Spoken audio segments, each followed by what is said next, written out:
Okay, so I will introduce our speaker.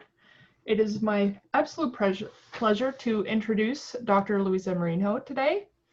Since 2010, Luisa has been working and researching a range of topics in human skeletal biology, ranging from estimation of age and stature, trauma analysis, bone biomechanics, and postmortem skeletal changes. She began this in her home country of Portugal at the Forensic Anthropology Lab at the National Institute of Legal Medicine and Forensic Sciences in Porto. Here in Canada, she was a lab manager for 6 years at the Frost Forensic Osteology Lab at the Centre for Forensic Research, as well as acting as an external consultant for the BC Coroner Service for several years. Luisa earned her doctoral degree last March with us here at SFU when she successfully defended her PhD thesis. And that was the last pre-COVID in-person PhD defense. Today, Luisa will speak to us about her most recent endeavor in her talk entitled The Role of Forensic Anthropology on Resolving the Missing, Lessons from a Recent Experience with Victims of the Spanish Civil War. Luisa? Yes, you can see my screen and hear me well? Yep. Okay, I lost the window where I was seeing you all, but it's okay. For the presentation, I'll look for it at the end. So just start by saying thank you for having me. It's really good to be with friends and colleagues of the Department of Archaeology of Simon Fraser University, my alma mater, and it's an honor, pleasure to see some of these faces and share with you what I've been up to this summer in Spain, working with victims of the Spanish Civil War. Before I jump in, I just wanted to say that some of the photos and videos in this presentation are property of the association I work with. So I thank them for allowing me to use them, including this first one. Ideas and views, however, are my own. So I'll start this presentation, I guess, by asking a rhetorical question. Who are the missing?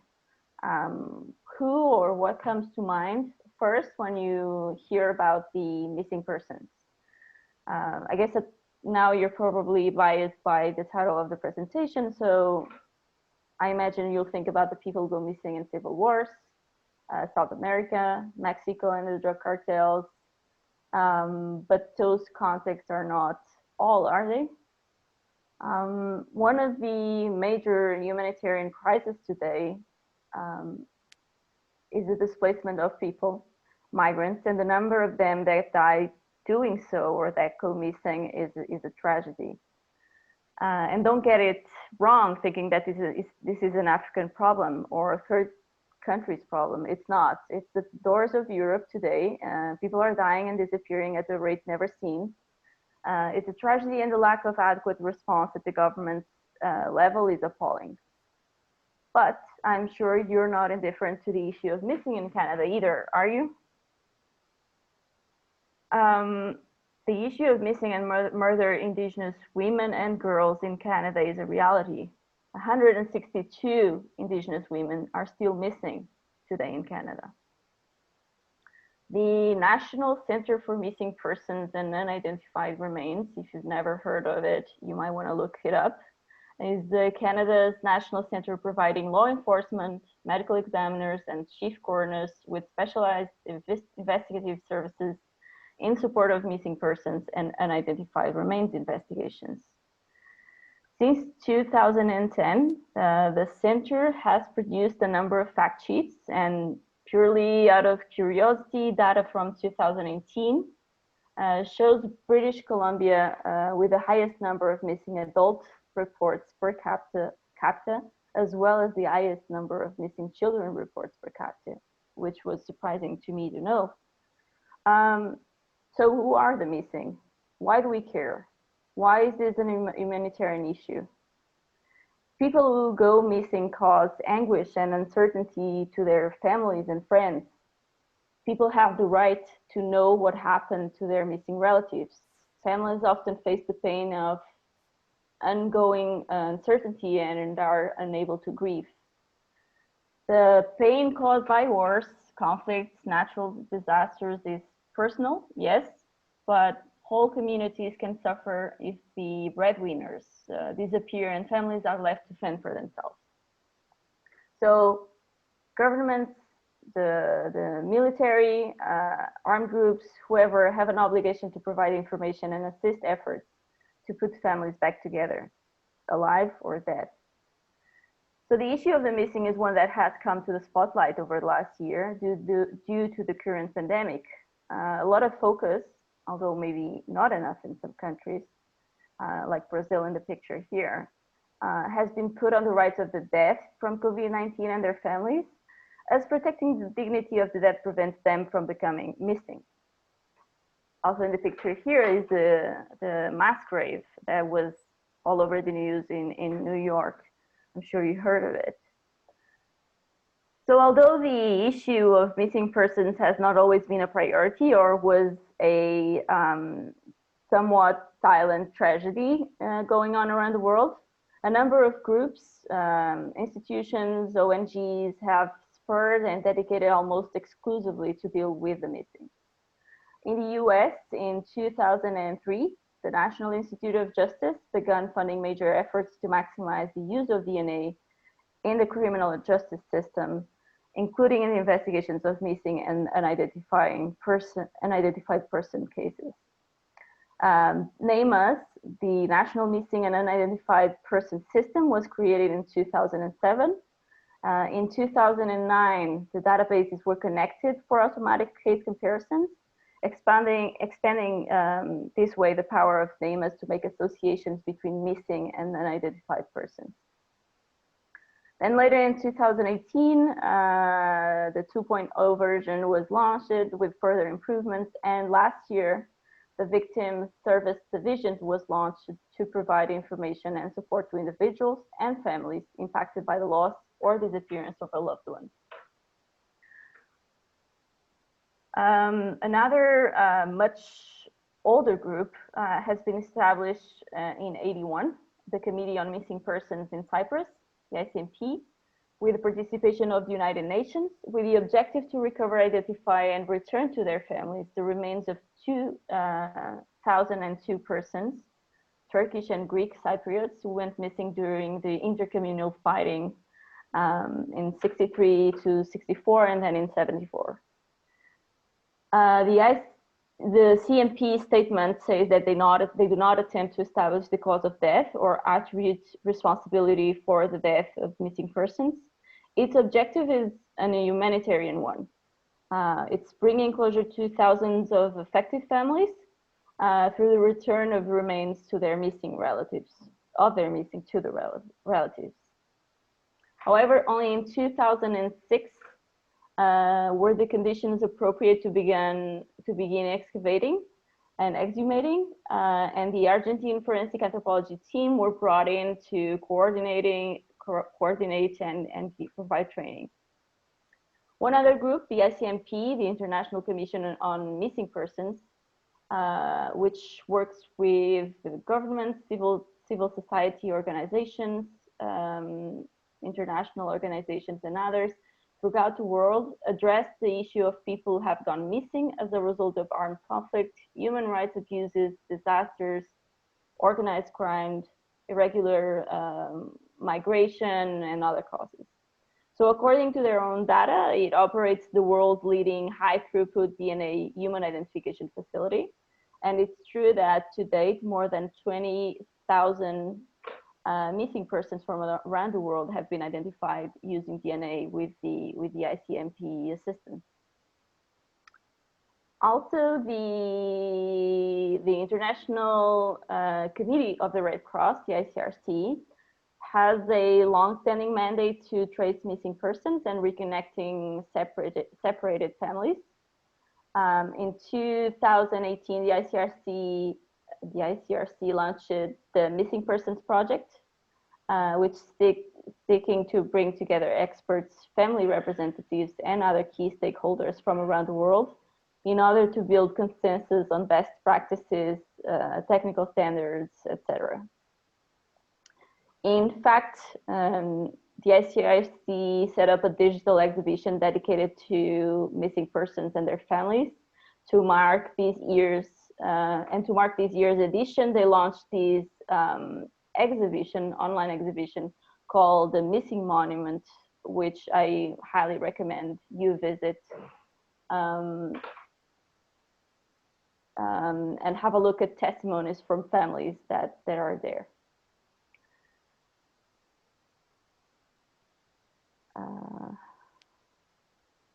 Okay, I wanted to mention briefly two bodies of law, the international humanitarian law and the international human rights law, which are distinct but that are complementary. They're both concerned with the protection of life, health, and dignity of individuals.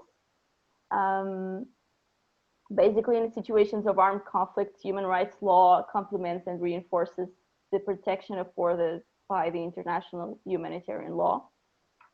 The international humanitarian law and human rights law require parties to a conflict to take measures to ensure that people do not go missing in armed conflict. And if they do go missing, the parties are required to take all possible measures to ensure their fate is known and their families informed. One other body of law is this convention, the International Convention for the Protection of All Persons from Enforced Disappearance. Enforced disappearance is a special or a particular type of disappearance or missing persons. The convention is modeled heavily on the United Nations Convention Against Torture and defines enforced disappearance as the arrest, detention, abduction, or any other form of deprivation of liberty by agents of the state or by persons or group of persons acting with the authorization, support, or acquiescence of the state, followed by a refusal to acknowledge the deprivation of liberty, or by concealment of the fate and whereabouts of the disappeared person, which place such person outside the protection of the law. So this convention was adopted in 2006 and came into force only in 2010. Countries that ratify the convention agree to be legally bound by it and are called state parties. I was curious to find out, and you may want to ask the Canada government what's up with that. Moving on, we can talk about the disappeared and the missing and the role of forensic science has on resolving this humanitarian issue without referencing back to the Argentine forensic anthropology team.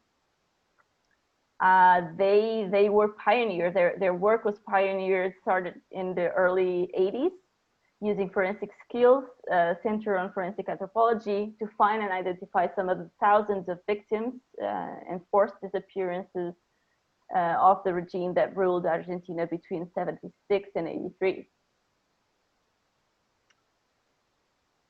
Linked to this, there's a novel defined field called humanitarian forensic action, which is a novel defined field but an old practice as this model of the work by the Argentine forensic anthropology team.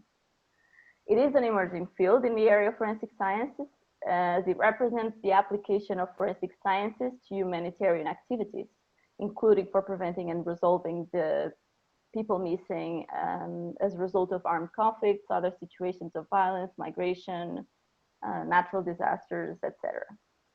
So it's basically a response motivated by humanitarian objectives.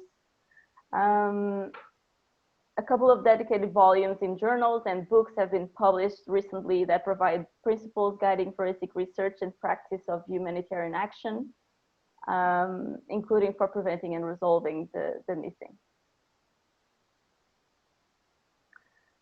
Roughly a year ago here in Coimbra, in Portugal, the first international symposium on humanitarian forensic action took place and brought together some of the founders, leading experts, researchers, and practitioners in the field of humanitarian forensic action from around the world. It was a very interesting and motivating event. Derek Congram, an alumni and adjunct faculty of this department, I can't recall exactly what he was saying. It was either that he wanted to come to live in Portugal and work in Portugal because it's amazing, or he was telling me about his experience working in Spain, which I was listening attentively and motivated me to look into that. So moving on to the reason I went to Spain, and I'm here sharing this with you, is because Spain is the second world in the country after Cambodia in the number of enforced disappearances whose remains are still in mass graves and have not been recovered or identified. So what happened was that during the Spanish Civil War and the posterior dictatorship period, it's estimated that nearly 200,000 individuals were executed or murdered extrajudicially, and these were men and women and children.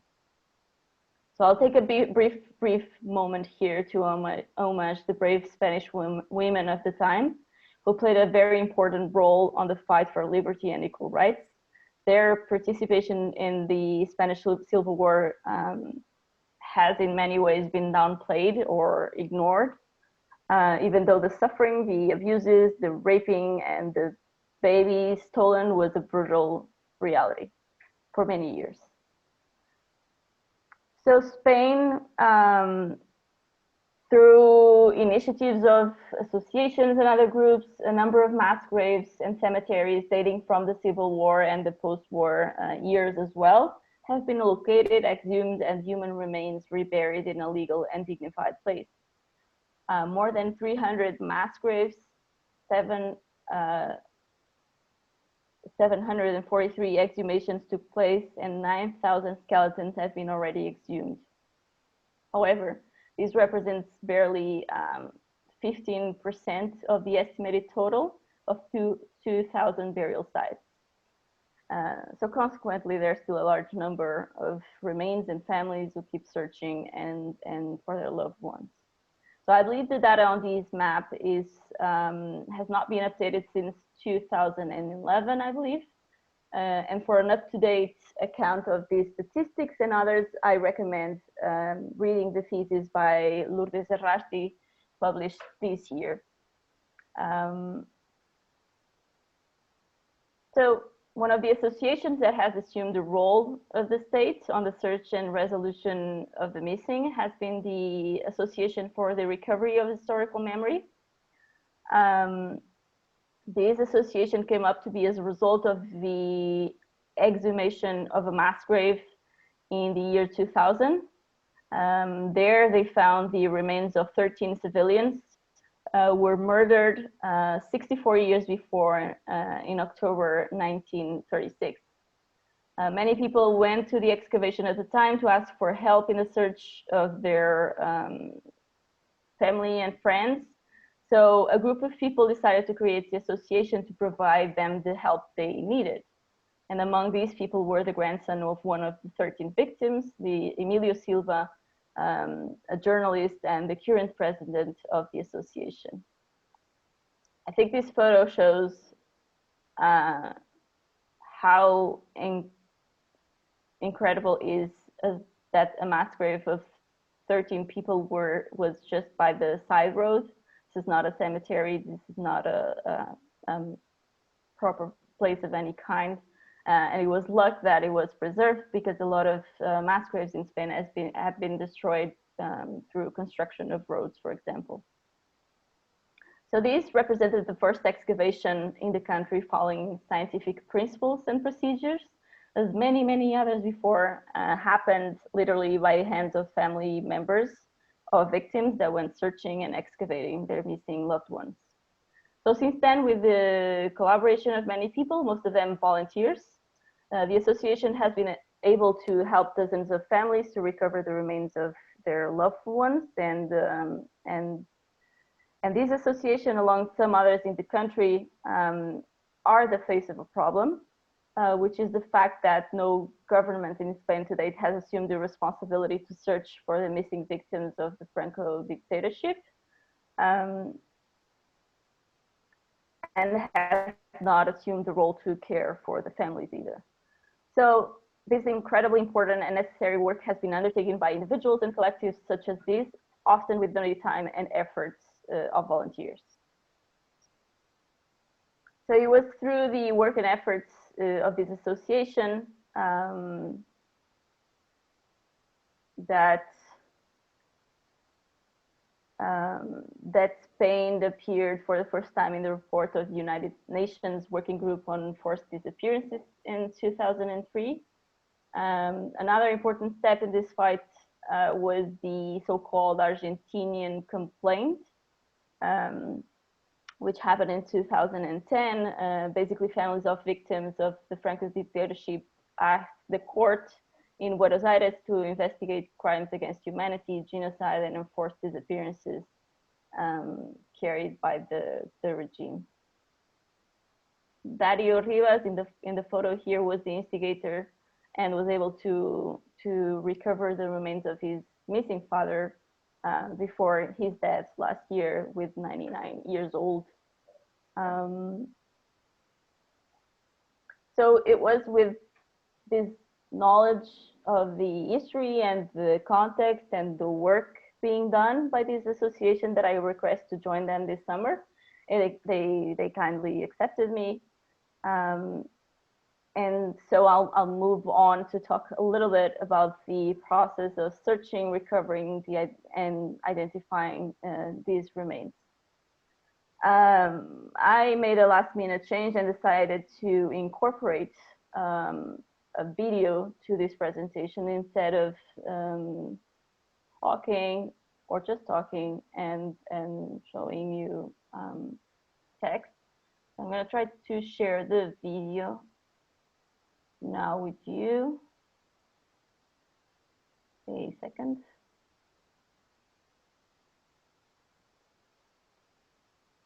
And I'll talk over the video. And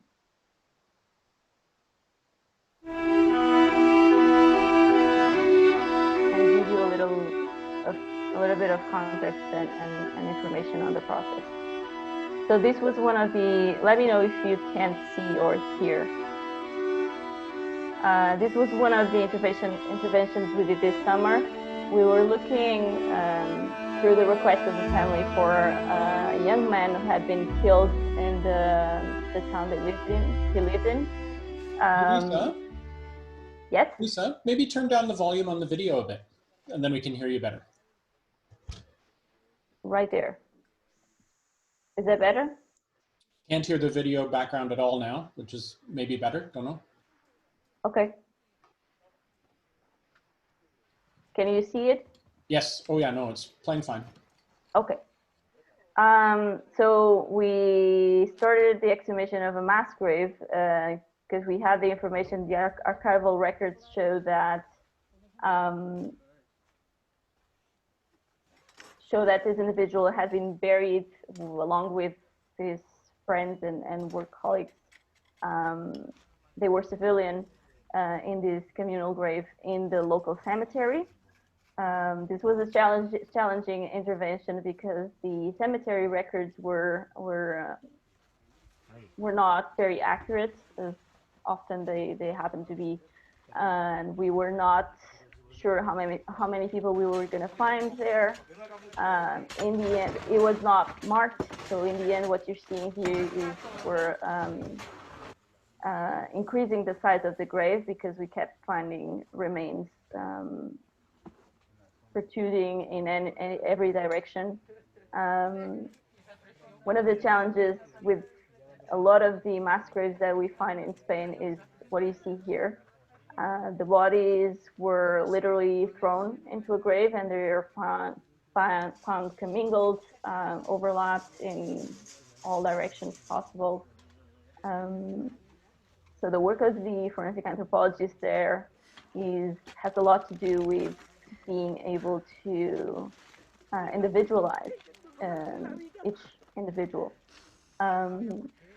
this, what you just saw there, is part of the experience of working in Spain and working in communal graves from the dictatorship era.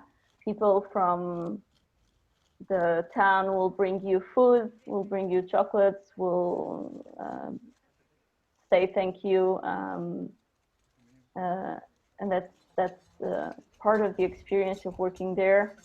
One of the challenges with this excavation in particular was the preservation of the remains. So besides having a total of 17 individuals mixed up, the preservation was really, really poor.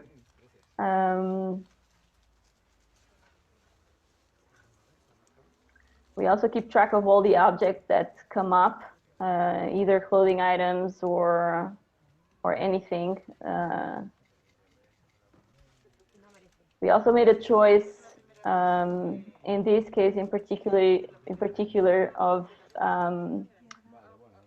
often removing in blocks because of the preservation. Because as soon as you try to lift a bone, in addition to the trauma they had and the preservation, they would just fall apart. So often we would lift a portion, a region as a whole block, and the work followed in the lab of cleaning.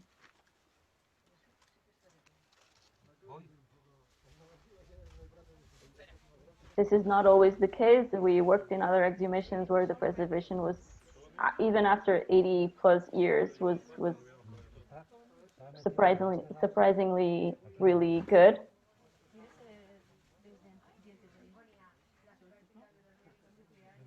People will bring flowers to the grave as well. There's a lot of, although we put a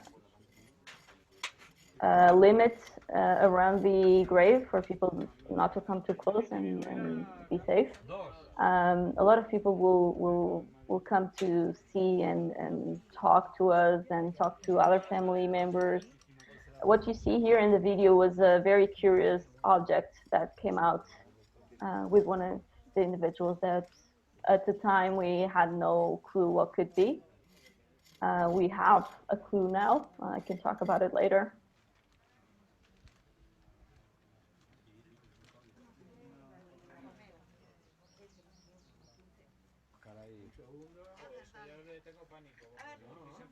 Before getting to this phase of the recovery, of course, there was the search, the extensive archival record searching and analyzing with historians and journalists and the family. We always attempt to have an improvised lab near the place we're working on, in this case with a chapel at the cemetery. We do some preliminary cleaning. Depending on the state of the remains, we can be able to work differently. My work at the excavation is also, after getting the remains out of the grave, to do a very quick preliminary analysis and have an idea if at least age and sex of the individuals recovered correspond with the list of burials we have, and if we're looking for one particular person, if it could be there or not. In this case in particular, it was very curious because we ended up finding the person we were looking for, a young man, through an object that was found with the remains on the grave, which gave us a very probable identification. Of course, the confirmed identity is done later. In the video here, you see Paco Echeverria, which is a forensic doctor and anthropologist, very renowned in Spain and worldwide, who's worked with mass graves all over the world, and has worked with association from the beginning as well.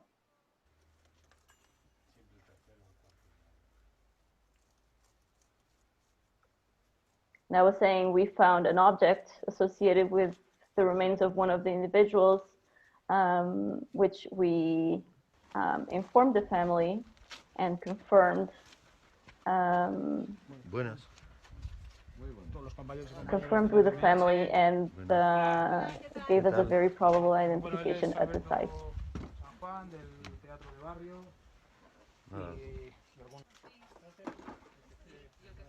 It may be surprising to some of you to see so many people working so close to us, and the amount of people circulating. The way we approach this is that the work is for the families, and we work with the families. You see a grandson of the person we were looking for, who's being told about the object we found on the grave. A ring, a gold ring, was found with one of the remains. Which had a date, and we confirmed to be the date of marriage of that individual. So we got a very probable identification that the person we were looking for among that group was in fact there. It was quite an emotional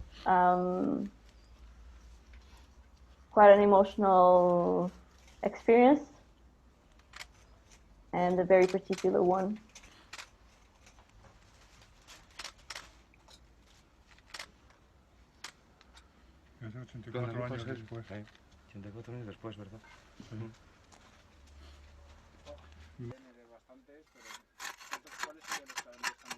Something else that we found was what you saw there in the video, a complete or almost complete set of gold dental prostheses, because there is no family looking for someone with that specific characteristics. We have not been able to establish an identity yet.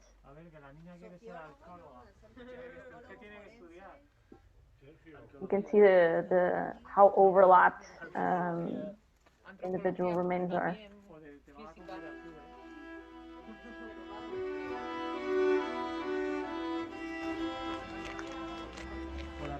Eventually, the daughter of the young man we were looking for came up to visit us.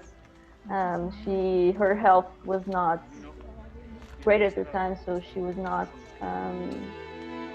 planning on coming to the site, but eventually she did.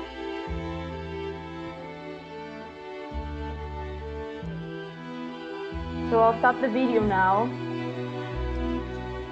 and I'll move on with the presentation.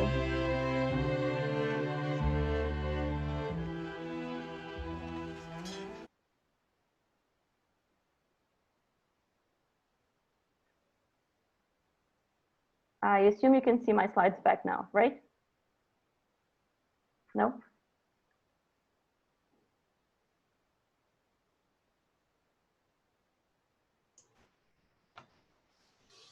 And no? That's good. Yes. Okay. So what comes after the search and the recovery and working towards identifications is the work at the lab. I'm going to talk very briefly about this because I just started the analysis of the remains in the lab. And this is a work that the work that follows is laborious and much more thorough than any preliminary analysis we do in the field. This is the lab in the northern north of Spain. I'm having a bit of a trouble with the screen now.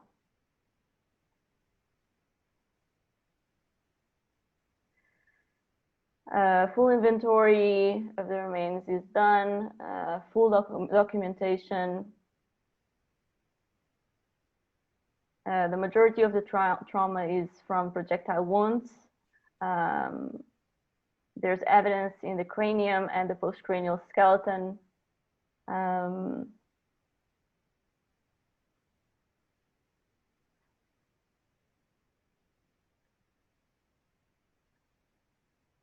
Sometimes we find other physical evidences,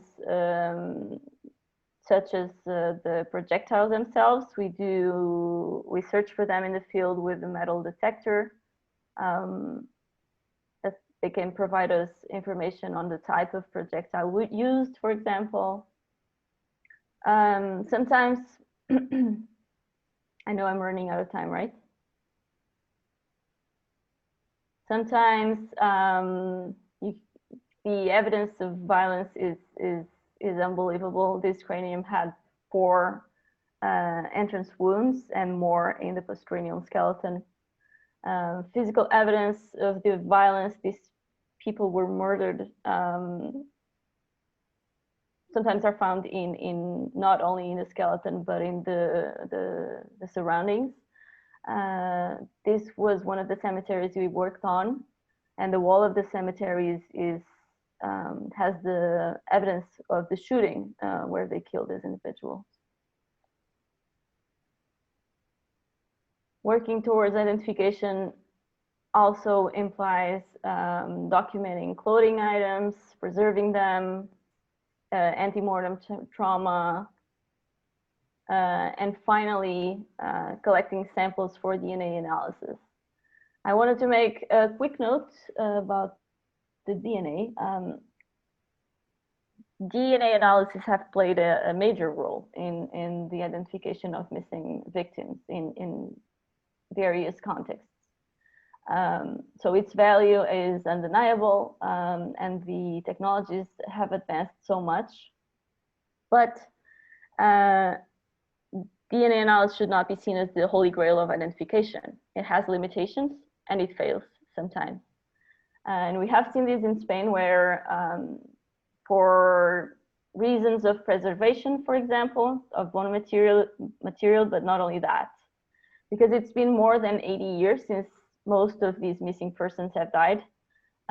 Even if recovery is successful, often the most direct family members, brothers, sisters, daughters, and sons are no longer alive. So the further you move away from the individual you're looking for, the more complex the genetic identification becomes. And more than that, sometimes in the same grave, there will be brothers or father and son. And in those cases, the need and value of anthropological methods are not replaceable. So there's been some initiatives in the forensic community, including working with migrants to develop and create protocols and networks to improve and facilitate these ante-mortem, post-mortem comparison of data, which is essential. And finally, the last step, but not least important, and what gives meaning and purpose to all the previous steps, is giving back to the families. For some of them will be too late, some will have died already. Some of them will be experiencing this through their children, their grandchildren, their nieces and nephews. But this is it. The victims of a civil war, the victims of enforced disappearances did not only die then and have gone missing. The victims are also these people that you see here. The ones who never had the chance to say a last goodbye, and for them resolving the missing is everything. So to finish my presentation, I had to spend some time thinking about the lessons learned. There are so many, but are hard to pinpoint, I guess. I'll start with the most obvious one, but I can't stress it enough. In whatever context, to resolve the missing or further to prevent the death or the living from become missing, we need to have a team that is as heterogeneous as possible. I was surprised, I admit, to find people from all walks of life volunteering and dedicating their time to this work, and each one of them was an asset to the team. Not only that, but the bases were also covered. Obviously, we have historians, journalists, archaeologists, anthropologists, experts in civil war, ammunitions, everything. So the collaborative work, as well as talking to the families to get testimonies, will be essential to resolving the AM-PM, the antemortem postmortem duality. So this was one of the lessons that I wanted to share with you. Simultaneously experience, both empirical from years learning doing it and professionally acquired, is to be valued and balanced. I thought about this, and this work is serious and with serious consequences. And although at the moment these cases are not under any judicial investigation, they might be admitted in the future, we don't know. So they must be treated and conducted following the highest, most up-to-date, rigorous standards of forensic sciences, as in any other forensic case. Again, this is my views and my opinions. Public outreach. Journalists can be annoying sometimes. Be patient, give it attention. Sometimes might seem like a waste of time. A ton of people will be everywhere all the time. Might seem overwhelming, but this work needs them as much as they need me or an archaeologist. The issue of the missing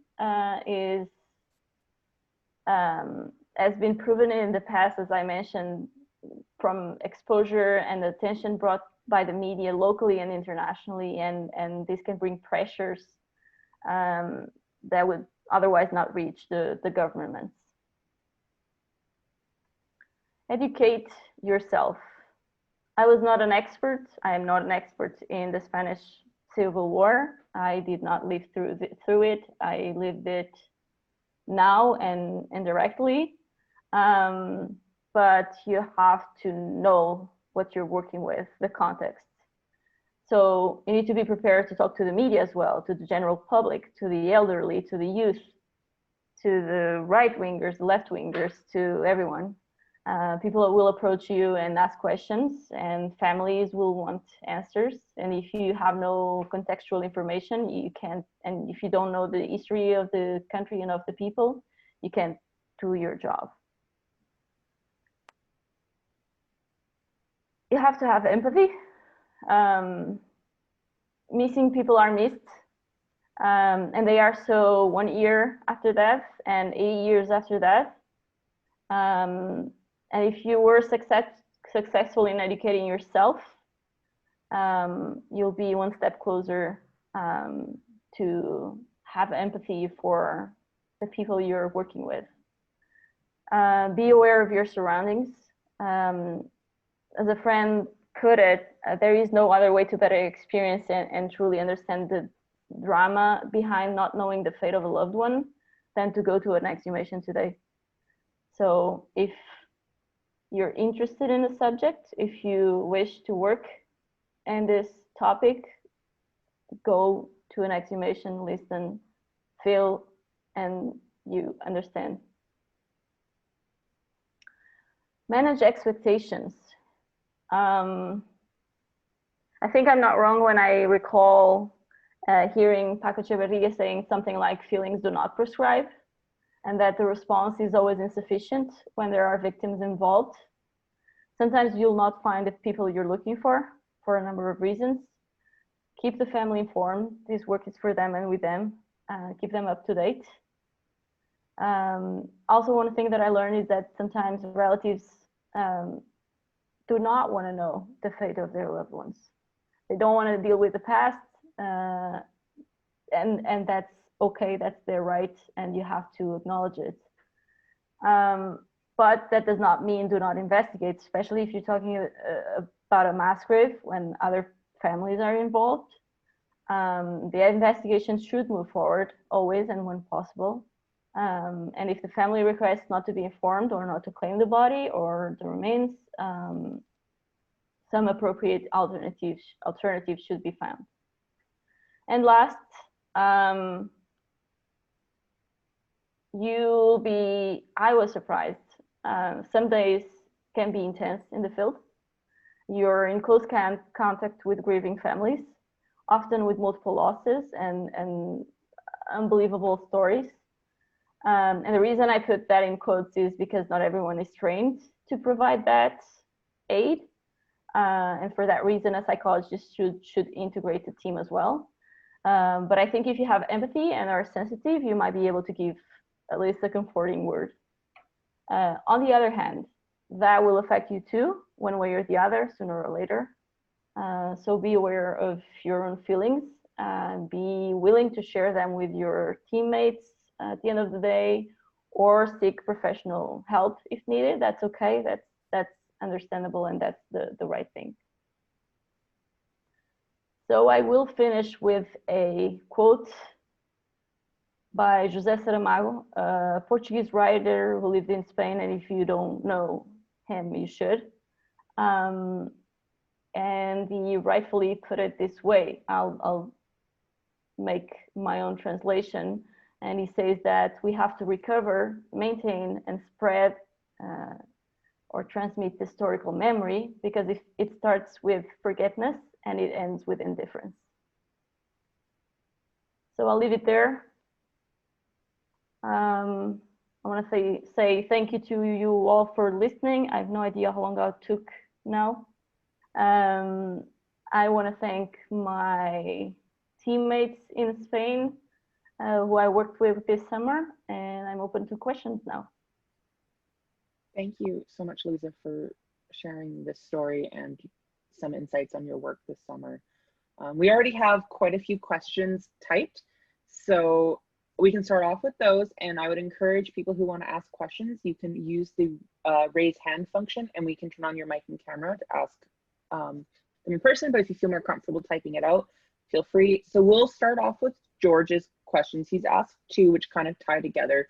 So I'm putting my glasses on. Saying that if people want to turn their cameras on, I would feel like I'm not talking to a wall. That's okay by me. Okay, so George, do you want to ask your question live, or do you want me to read it out?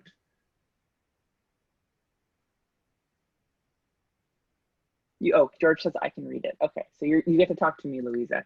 So George says, hi, Luisa, this kind of work is very difficult and sometimes dangerous. I applaud you and others for involvement in this very important aspect of forensic anthropology and applied archaeology.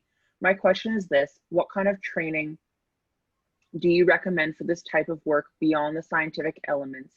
And what would help with the difficult ethical and personal, and he has an amendment of political issues that forensic anthropologists are exposed to? So if you want to talk about that first. Insightful as always, George. Wish I could see and talk to you. What kind of training? I think I mentioned that just briefly at the end. I really think that, and I actually took the opportunity of everything is online now. So I've been taking a few online courses on psychological aid, in a way, on how to assist families who are grieving, etc. Very basic training, of course. I think that can be helpful. That does not replace having a professional on site. And I forgot what was the second part of the question. It was about the training for ethical and personal, but yeah, well, I don't know if there's specific training. I would say it's essential to be informed and to be educated about the, as you said, and well, the political implications of the work you're doing. Often if you're not directing the site, you might not be as exposed as the forensic anthropologist on the team, but you will come across just anyone that comes and visits the site and has questions, and you may be prompt with questions you were not expecting. So I would say be informed. Make sure the basic security measures are in place. When I was in Spain in October, there was a holiday at the end of one of the excavations that tends to prompt right-wingers manifestations on the streets. And one of them happened close to the cemetery where we were working on, and they're not typically in favor of this kind of work. So the measures we took was to leave the site and avoid any type of confrontation. So it can be tricky. Don't know about any specific training. I think be aware, be informed, be prepared. Okay, thank you for sharing that. I will ask George's second question, but quickly, I want to ask who's next, which is Nira, if they want me to read their question or if they want to turn on their mic. So you can just send us a message on the chat if you would like to ask it in person. But George's second question, which I feel like you've pretty much answered already, but I want to read it out, is, and a second and somewhat related question, such work can take a personal toll. I have colleagues who worked on war graves in Iraq and returned, oh, sorry, I jumped around. And returned changed, sorry, let's start that again. I have colleagues who worked on war graves in Iraq and returned changed individuals as a result. How do you and colleagues manage the effects of the trauma you're exposed to, both in terms of the victims and their descendants? This was my first experience in the field, being directly exposed. So there are things that I'm still learning. I guess I'll repeat what I ended the presentation with is to seek help if you need. If you feel yourself changed, I think that's a signal, and you should definitely seek help. Sometimes, depending on which team or which organization you're working with, the organization itself will provide a follow-up interview or with a psychologist or a psychiatrist to make that assessment. I think we lost that. Oh, I'm back, sorry. Okay, that is really helpful and good to remember. So the next question is by Nira, and hello, I'm Nira from the ICMP Iraq program. I'm a forensic anthropologist. Great to see this amazing work. How do you deal with commingled skeletal elements? Nira asked if she could ask her question, and I promoted her to panelist if you want to chat. There we go. I will let, if you want to ask it again in person, you're welcome to. Nira, did you want to unmute and chat with us? You can also turn your video on if you like. Not obligatory.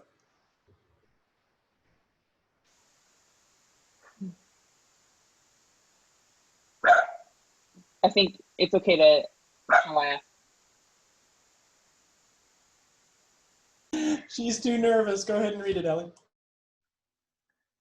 okay, I'll answer the question that I heard before. Commingled remains. I might have made reference to that, but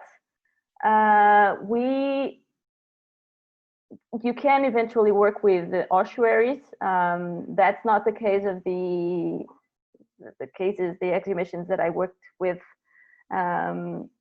So we didn't have to deal with commingled in that sense remains. It's true that some of the graves, the remains were buried at the same time. There was no separation of layers with layers of soil between them, for example. But we were able to carefully individualize them on site. Eventually, some cases with the hands and feet being too close together, there can be some mixed up. We try to identify as best as possible on site before removing them. and then that's something that I'll have to follow up with in the lab. Okay. I'm not sure if that answered the question. I think you got some good points in there. So the next question is from Laura. And so Laura, I've turned on your ability to speak. So you can turn on your camera too, I think. You can ask your question live.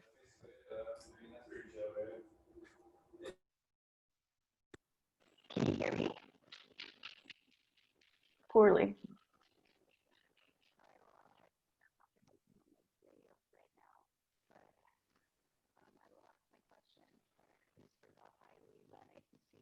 I cannot hear you. Can you? I can't. Okay, Laura, if you can work that out, that'd be great. If not, Does this work? That's much better. Yes. There. All right, sorry about that. Okay, so first of all, hi Luisa, really nice to see you. Hi. And second, yeah, I'm so happy. But second, I have a question that's kind of about balancing the realities of the field, which is how long do you typically allow for both exhumation and analysis, and how do you deal with balancing the need to be obviously careful and thorough scientifically with the reality that you have in the field limits on how much time and resources you can invest in each exhumation?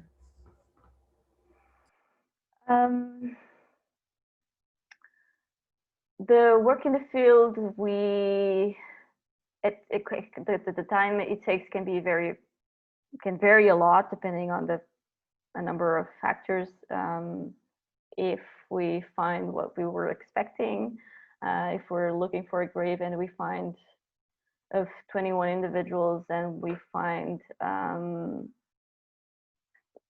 10 or 40, it can change what our initial plan is. But in my experience, the work is never rushed. Yes, we have limitations of personnel, time, and resources. But at any point, we establish a minimum period that we expect the exhumation to take. But if we do need more days, we will take more days to do the work properly and as careful as possible. So I have not encountered a situation where the work has to be rushed because of time constraints. And then the work in the lab is done afterwards. For example, I've just started the work in the lab a couple of weeks ago, and I'll be going back to the lab as many times as needed to complete the work. Does that answer? It does. It's kind of nice that you are able to take as much time as you want. I wonder if that doesn't affect how the families, is there a pressure from families to conclude your work as quickly as you can? No. Of course, they want to get the remains back as quickly as possible and to have the confirmation of ID. In my experience, the genetic, the ultimate confirmation of ID will be through genetics, and that can be done more or less simultaneous with the anthropological analysis. So DNA analysis will take its time too, depending on the lab work. So I might be finishing my anthropological analysis at the same time we have DNA results back, and the remains will be returned to the family as quick as possible. But as quickly as possible might be months, might be a year later. It really depends.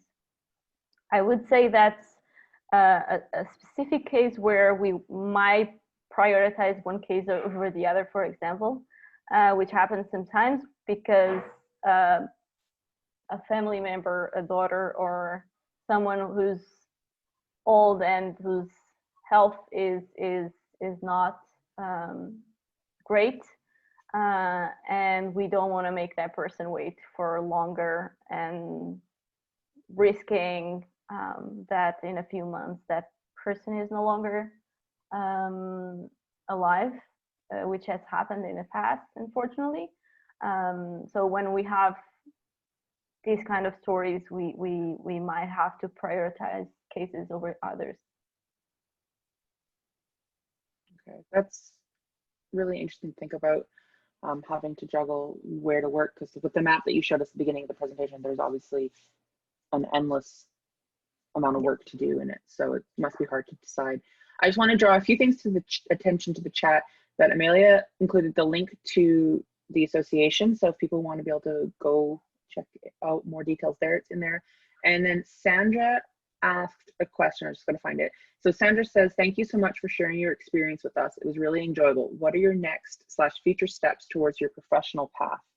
Oh.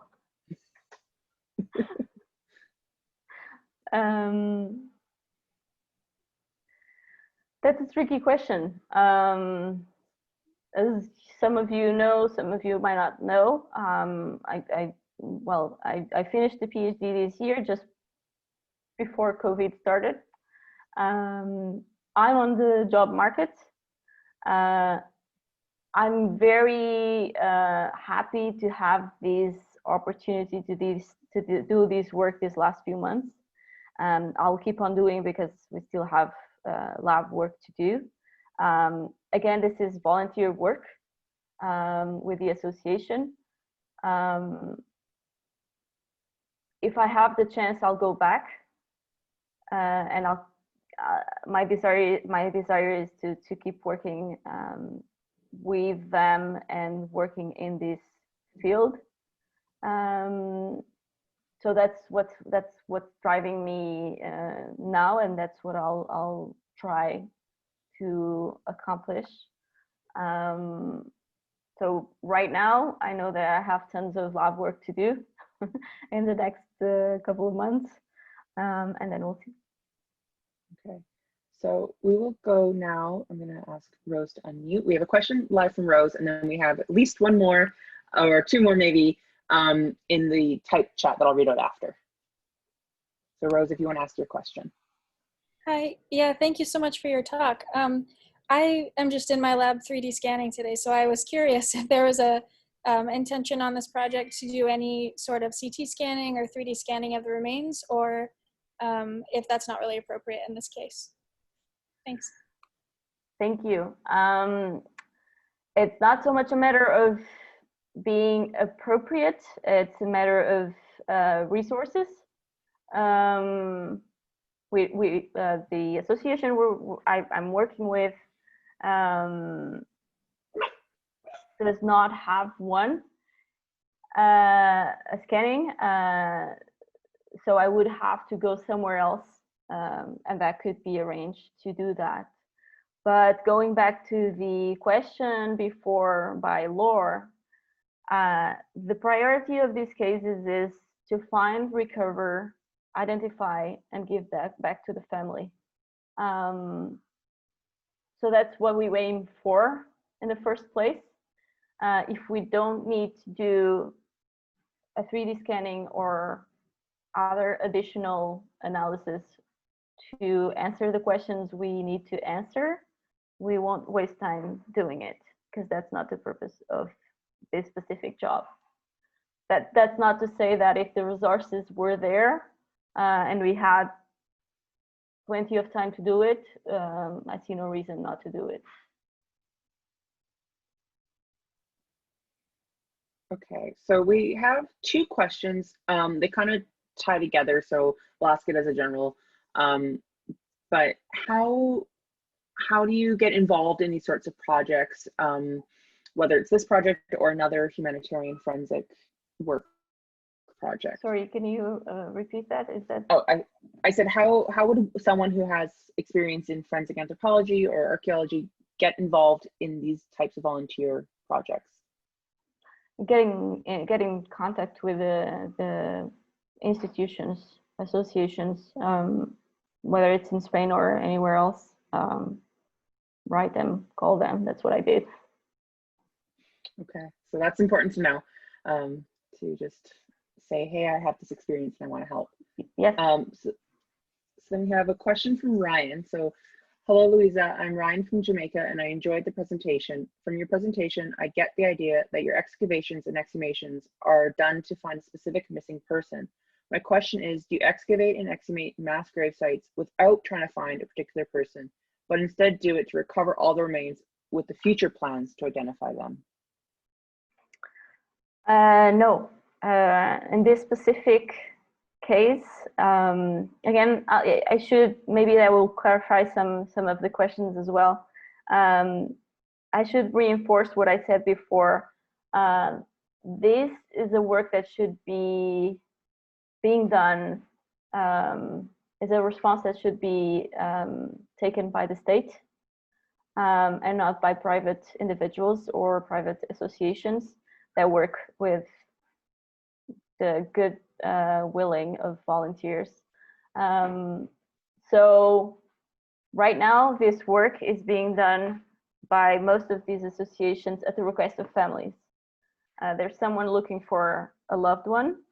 The archival research starts. We try to find where that person could be, death records, everything, and then we go and look for that specific person. In some cases, if you know that person has been interred in a mass grave, there will be other people in that mass grave, so you'll try to find the families of those persons as well. Sometimes you find them, sometimes they had no idea where the person was, and they want to get involved, and they want to provide DNA samples, and they want to find their family members. Sometimes you can't find the family members, and you can't, or they are not interested. You recover the remains, you keep samples for potential future identifications, and then you give them appropriate burial. Okay, so Ryan has a follow-up question, and I just want to say, if anyone wants to ask the last question, to raise their hand or drop a Q&A in the chat. But we've got one last question from Ryan. So as a follow-up question, how well are these mass graves identified, and are there risks to damaging the site through infrastructural development? Yes, a lot of the mass grave sites in Spain have already been lost through decades of construction work, roads being built over. A lot of these mass graves, they're not marked at all, or I'll say most of them. Some of them are inside cemeteries.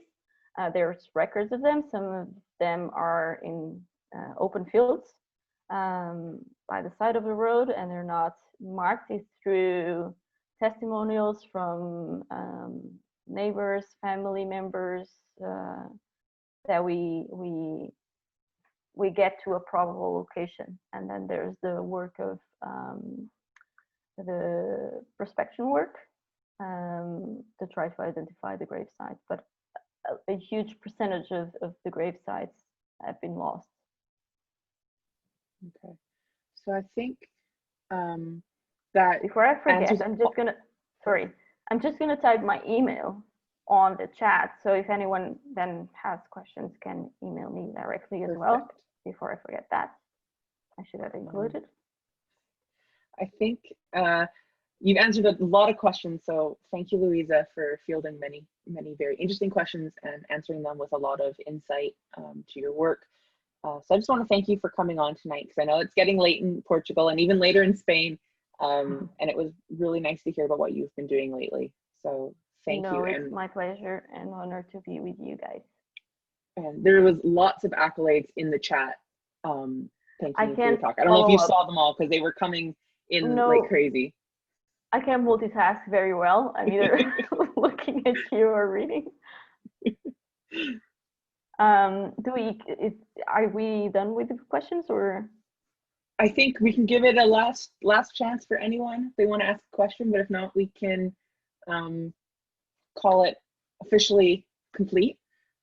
So going, gone kind of vibe. But I was just gonna ask if there's a way to keep record of the questions or comments or something.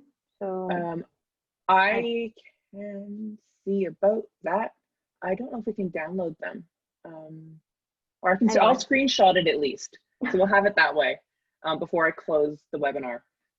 But with that, I think we can officially say thank you everyone for attending. Thank you everyone who attended, and thank you guys for hosting this talk as well.